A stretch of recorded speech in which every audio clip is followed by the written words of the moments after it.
Welcome in, folks, to the first ever edition of Live Box Truck Talk. We're going to call this Unloading the Box Truck.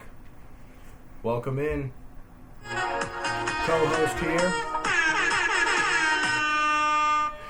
I am Scoochie Dean, here with D-Money.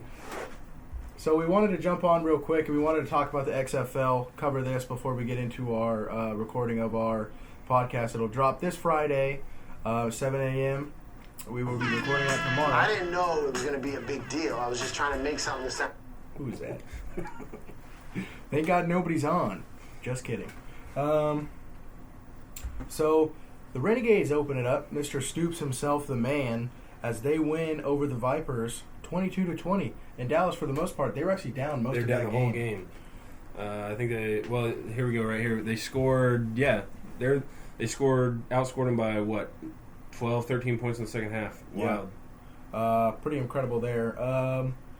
Let's talk about... Rewinding, Renegades jerseys are awesome. I was just going to say, how about the uniform matchup there? Vipers are kind of cool. I like a little bit what they're going on. I didn't know that Mr. Perez, the Viper, I can't think of his first name. Luis. We actually played Texas A&M Commerce. We played at Stadium. Texas A&M Commerce, yeah. So, I mean, that's pretty cool. The Harlan Hill winner there. Him breaking into the XFL. His face is plastered all over that place. I thought he had a great game. He had a good game. Oh, yeah, yeah. Didn't he throw a pick six late? Then that what? Something like that. But, I mean...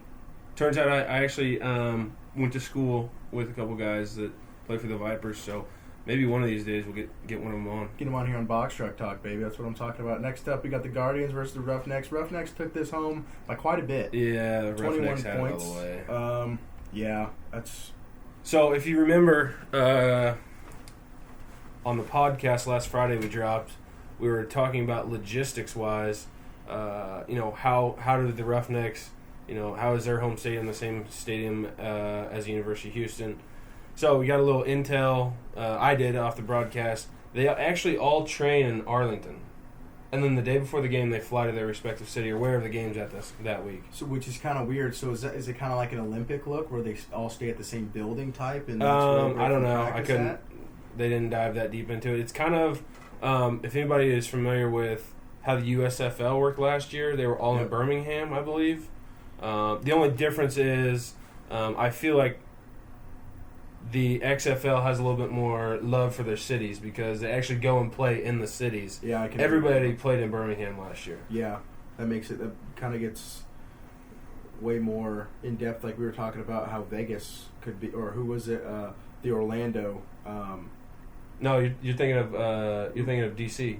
Who is the smaller stadium? Well, I was thinking, who's the team where in Orlando that they're the only people? That Orlando, yeah. Is it the Battlehawks? No, that's St. Louis Battlehawks. Oh, who's the? It's Orlando Guardians. Oh. No, Orlando Orlando Guardians. Yeah, because it's DC Defenders. Yeah, their logo's actually pretty smooth. The C inside the D, that's kind of smooth. I got massive Wisconsin vibes. I agree. Might have been just the Under Armour, but. I think it was awesome. Dude, your branding takes it a long way, folks. Let me tell you that. Next up, right, like you said, St. Louis Battlehawks taking on your Brahmas here. Oh, man. Tough loss. And let me just... AJ McCarron played his ass, I just might say. Let's talk about this here. So, a couple of years ago, this went to the NFL owners where this rule wanted to be passed where if you wanted to, in the fourth quarter, instead of kicking an onside kick with the low percentages, you could complete a 4th and 15, and then that would give you the ball to start from there.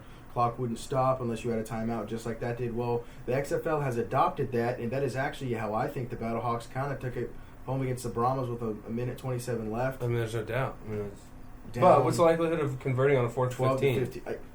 I don't know. If you're looking at the Brahmas, you're like, we just got to make a stop on 4th and 15, and you got. And they led the whole game, didn't they? Look at that. Look at the box. It was tied at half 3-3, but that's it. Battlehawks scored 15 in the fourth quarter. Yeah, that's quite impressive. Well, I mean, getting that 4th and 15, but the clock's not stopping. So the clock not stopping. I saw something today on Twitter, maybe TikTok. The NCAA has already chimed in on this and said, "Hey, we might use this. Wow. We might do they're just trying to speed up gameplay." Well, that's because they stop the clock on every first down. Yeah. So theirs are naturally longer than. My Sea Dragons, man, they looked good throughout the whole thing, and I thought they were going to have it, but nothing in the fourth, man. Wow. Up 18-16, and then in the fourth, Defenders with the lone touchdown there. That really hurts. Uniforms galore right there, man. Dude, it was awesome. I can't wait to see what their home uniforms look like. I mean, it's obviously going to be opposite, but is it navy blue? Is it green? What is it? I haven't seen it yet. Ben DiNucci played pretty good. It was good to see. And Josh Gordon, like we talked about earlier on the cast, he, well, I don't even know if we talked it. No, we didn't. We brought it up last night at dinner. Wow. So Ben had a great play where he scrambles to his left and kind of did like a little Patrick Mahomes flip to give it to Josh Gordon in the front corner of the end zone, catch it for a touchdown. Real quick, before we get out of here, we really just wanted to touch on this XFL stuff. What are your biggest takeaways with the rules? Do you like the rule changes that they have here in the XFL as opposed to what the normal stuff is in the NFL? I think they're good. I mean, I think... And before we get off here, I got another subject to talk about, totally okay. XFL. Yeah. But the rule change-wise, I think it's good. I think, I don't think the NFL should adopt every rule. But there's some they definitely But there's some that they could definitely look into that would definitely benefit I agree. the NFL. The immediate ones, like I said, instead of the onside kick, the 4th and 15, you have to automatically go for 2. There's a 1, 2, and a 3 that you could get extra-wise. And then also, punters can't kick the ball out of bounds. Out of bounds, yeah. That's a penalty. Wow. That one is a little weird. But I could see that one not being the able one thing I was kind of deep. I don't think the NFL will take off on is the extra point thing. Yeah, I don't see that. That takes the place kicker out of the game. Correct. Essentially, unless you're a dual guy. A big one that I like out of all these that we've named, one that we haven't named that I like the most of is probably the kickoff one. If you want to eliminate injuries. Now, here's what people are going to start to do, and they're going to start to jump the gun, and so it could bring all sorts of penalties. But I think it's just for the health of the game. I think it's good. I agree.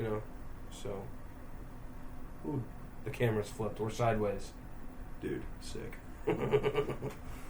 Where I was going with it. Well, let's flip it. Yeah, let's flip it. Where I was going with it. That's fine. Is oh yeah, we're good. That better, Jared? Where I was going with other topic in the XFL. Mm-hmm. NFL's got to do something. We have to create this. NBA has a G League. Mm-hmm. MLB has the minor leagues. And that's the thing, me working in the minor leagues, it kind of gives you this perspective of, hey, you don't understand how much backing they have by the big league team. Yeah, which they have to be they successful. Have to. Or they don't. They just don't generate enough money. Correct. So, for this to stay constant and stay something that we can watch every Saturday and Sunday in the off season, I think the NFL needs to get in here and maybe it's not 32 teams. Yeah. Maybe it's 16 teams and two sister teams pair up, and that's where their prospects are. I would like to see that because I don't know that 32 teams is sustainable. Correct. I think where they're at now with 16 teams, I think that or 8 teams. I'm sorry. I think 8. I think you could go up to 16 if you keep branching out. But like you said, in order for that to happen, the NFL's got to get involved. Right. I think 8 is the magic number if the NFL is not involved. But still, The Rock is probably having to pull some money. A lot of weight himself, I think. Speaking of The Rock, at every single game this weekend. He made every game. That's kind of cool. Now, good planning for a 2 o'clock game and a 7:30 game, but still, pretty cool to see the commissioner, league president, whatever you want to call him, at the every single game. So we're going to touch on next week games. You got the Battlehawks and the Sea Dragons. They're going to play also at Cincinnati, Lumen Field, or Seattle. My bad. How about this? Go for it. Think about this logistically. Both the Battlehawks and the Sea Dragons just played on Sunday. Now they're playing on Saturday.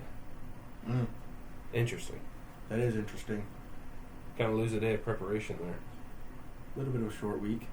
Battlehawks coming off a win against the Brahmas. AJ McCarron's a dude. Defenders. He is a dude. Yes. Or is it Dark Visor now? That's awesome. With an F7. Let's go. Defenders play the Vipers, and that's going to be in at Cashman Field, Las Vegas.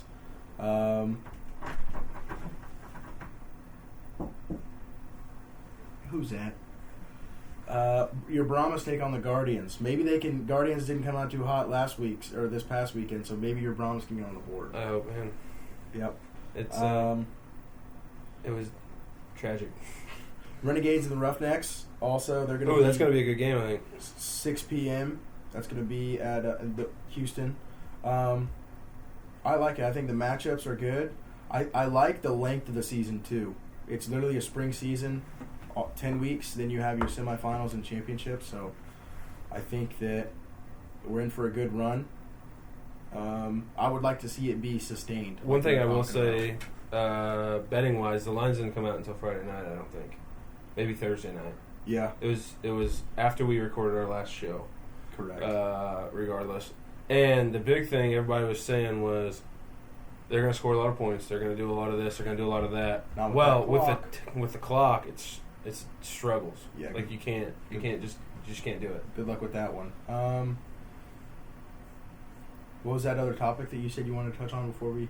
Yeah, we the NFL with okay, yeah. coming in the XFL, but I will tell you guys we got a lot of cool stuff coming up, and that was Coach Lando banging on my door here. So got a lot of cool stuff coming up. We're trying to finalize a couple things before we release exactly what we have in store. Mm-hmm. But I think we're not going to say anything to anybody, but I'm pretty sure we got a special guest on this week's episode.